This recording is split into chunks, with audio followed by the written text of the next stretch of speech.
నమస్తే, జర్నలిస్ట్ మీ కేఎంఆర్.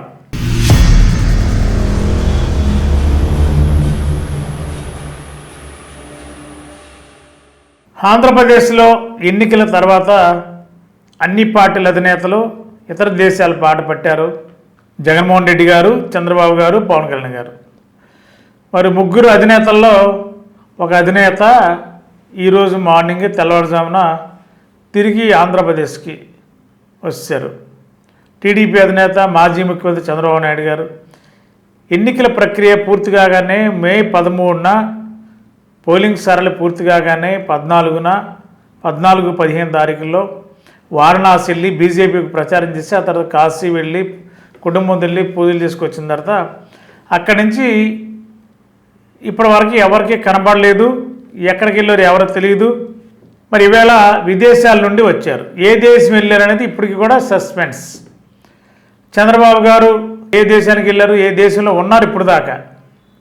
కొంతమంది ఇటలీ, కొంతమంది అమెరికా, కొంతమంది సింగపూర్, కొంతమంది దుబాయ్, రకరకాల పేర్లు. కానీ మనకు అందుతున్న సమాచారం మేరకు చంద్రబాబు నాయుడు గారికి సంబంధించిన ఆరోగ్యపరమైన సంబంధించిన విషయాల్లో ఎప్పటి నుండో, ఇప్పుడు కాదు కొన్ని సంవత్సరాలుగా అమెరికాలోనే ట్రీట్మెంటు, అమెరికాలోనే మందులు, అమెరికాలోనే హెల్త్కి సంబంధించిన విషయాల్లో అక్కడ డాక్టర్స్ని ద్వారా వారికి ఉన్న ఆరోగ్యపరమైన ఏమైతే ఉన్నాయో వాటిని అమెరికా నుంచే చూపించుకుంటున్నారనేది ఎన్నో సంవత్సరాలుగా వినపడుతుంది. ఇది మరి అలాంటి పరిస్థితి ఈసారి ఎండల్లో చాలా విపరీతంగా తిరిగారు. ఎన్నికల ప్రచారం అంతా రాష్ట్రంలో సుడిగాలు పర్యటన చేశారు కాబట్టి కొద్దిగా ఆరోగ్యపరంగా, శారీరక పరంగా ఉన్న ఇబ్బందుల్ని మరొకసారి మళ్ళీ ఈ గ్యాప్లో అమెరికా వెళ్ళి అమెరికాలో దానికి సంబంధించిన ట్రీట్మెంట్ కూడా చేయించుకోవడానికి అక్కడికి వెళ్ళారని ప్రచారం.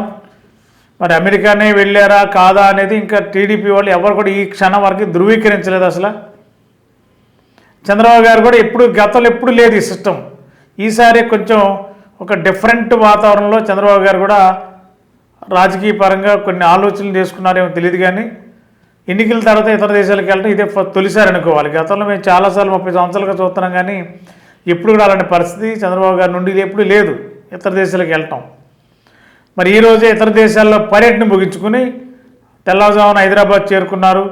మరి హైదరాబాద్లో మరి పార్టీ నాయకులతో వేళ కొంత వాళ్ళతో ఇష్టాగోష్ఠిగా మాట్లాడి టెలికాన్ఫరెన్స్, రాష్ట్రంలో ఏం జరుగుతుంది, రాష్ట్రంలో నియోజకవర్గాల్లో పోలింగ్ బూత్లు పోలింగ్ సరళి ఎలా జరిగింది, ఆల్రెడీ ఇప్పటికో రిపోర్ట్ వెళ్ళిపోయి ఉంటుంది. కానీ ఒక్కొక్కసారి క్యాడర్ ఎలాగున్నారు, క్యాడర్లో నాయకత్వం ఎలా ఉంది, అభ్యర్థులు కేర్గా ఉన్నారా లేదా, రేపు కౌంటింగ్కి ఏజెంట్ని రెడీ చేసుకున్నారా లేదా, అభ్యర్థులు చాలా సీరియస్గా వర్క్ చేయాలి కౌంటింగ్ రోజున, ఏజెంట్లు కూడా సీరియస్గా వర్క్ చేయాలని చెప్పి ఇప్పటికే ఇతర దేశాల పర్యటన ముగించుకుని వచ్చి టెలికాన్ఫరెన్స్లో టీడీపీ రాష్ట్ర నాయకులు, కార్యకర్తలు అందరితో కూడా టెలికామ్ చేశారని తెలుస్తుంది.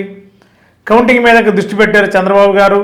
కౌంటింగ్ ప్రక్రియ స్టార్టింగ్ నుంచి సాయంత్రం వరకు ఎవ్వరు కూడా అశ్రద్ధగా, అలసత్వంగా ఉండొద్దు, చాలా కేర్గా ఉండాలని చెప్పి చంద్రబాబు గారు ఈరోజు టెలికాన్ఫరెన్స్లో పార్టీ కేడర్కి దిశానిర్దేశం చేశారని తెలిసింది. కానీ చంద్రబాబు గారు ఏ దేశం నుంచి వచ్చారో ఇండియాకి అనేది ఇప్పటికీ క్లారిటీ లేదు. మొత్తానికి సస్పెన్స్ తొలగిపోయింది. చంద్రబాబు గారు ఇతర దేశాల పర్యటన ముగించుకుని దిగ్విజయంగా ఇండియాకు వచ్చారు. తెలంగాణ రాష్ట్రంలో దిగారు. మరి ఆంధ్ర రాష్ట్రంలోకి ఉండవాళ్ళకి ఎప్పుడు వస్తారో తెలియదు. కానీ ప్రస్తుతం హైదరాబాద్లో చంద్రబాబు గారు ఉన్నారు.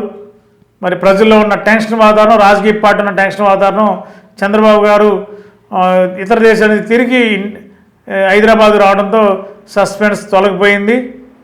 ప్రస్తుతం ఇంక ఇవాళ నుంచి కౌంటింగ్ మీద, రాజకీయాలు ఏం జరుగుతున్నాయి అనే దాని మీదే చర్చలు జరుగుతాయి. జూన్ 1న జగన్మోహన్ రెడ్డి గారు తిరిగి లండన్ నుంచి తిరిగి తాడేపల్లికి ఆంధ్రప్రదేశ్కి వస్తారు. మరి పవన్ కళ్యాణ్ గారు ఎక్కడికి వెళ్ళారో కూడా తెలియదు, ఎప్పుడు వస్తారో కూడా తెలియదు. ఇంకా కాకపోతే ముగ్గురు అధినేతలు ఒక అధినేత అడ్రస్ క్లియర్ అయింది. జగన్ గారు 1వ తారీఖు రావడం షెడ్యూల్ని ఇచ్చారు, 1వ తారీఖు తిరిగి తాడేపల్లి వస్తున్నట్టు.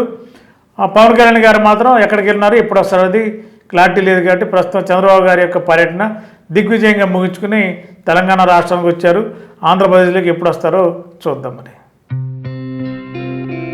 గత 20 సంవత్సరాలుగా దంత సమస్యలతో పాటు దవడ మరియు ముఖ సంబంధ సమస్యలకు చక్కని చికిత్సలు అందిస్తున్న శ్రీ రామకృష్ణ దంత వైద్యశాల, నరసింహారావుపేట, ఏలూరు. ఎమర్జెన్సీస్ లో వాడే ఆక్సిజన్ కాన్సంట్రేటర్లతో పాటు air purify, UV light steriliser, ULV fogger వంటి పరికరాల ద్వారా పరిశుభ్రమైన వాతావరణంలో చికిత్స అందించబడుచున్నది. ఆర్వీజీ ద్వారా అతి తక్కువ రేడియేషన్ ఉపయోగించి దంతవ్యాధి నిర్ధారణ మరియు రూట్ కెనాల్ వైద్యం చేయబడుచున్నది. డెంటల్ లేజర్ ద్వారా కుట్లు లేకుండా సర్జరీలు, ఇంప్లాంట్స్ కిట్స్ ద్వారా పళ్ళు లేని వారికి ఫిక్స్డ్ దంతాలు, రూట్ కెనాల్ చికిత్సలకు ఎండో మోటార్ వంటి ఆధునిక పరికరాలు కలిగిన నమ్మకమైన డెంటల్ క్లినిక్. అత్యంత ప్రామాణికమైన ఆటోక్లావింగ్ పద్ధతిలో శుభ్రపరిచిన ఇన్స్ట్రుమెంట్స్ వాడడం మా ప్రత్యేకత. దంత సమస్యలకు చికిత్సతో పాటు విరిగిన దవడ మరియు ముఖ ఎముకలకు చికిత్స, ఎత్తు మరియు వంకర దవడలకు కాస్మెటిక్ సర్జరీ, యాక్సిలోఫేషియల్ వంటి చికిత్సలకు చిరునామా శ్రీ రామకృష్ణ దంత వైద్యశాల, వేములపల్లి రెసిడెన్సీ అపార్ట్మెంట్, నరసింహారావుపేట, ఏలూరు.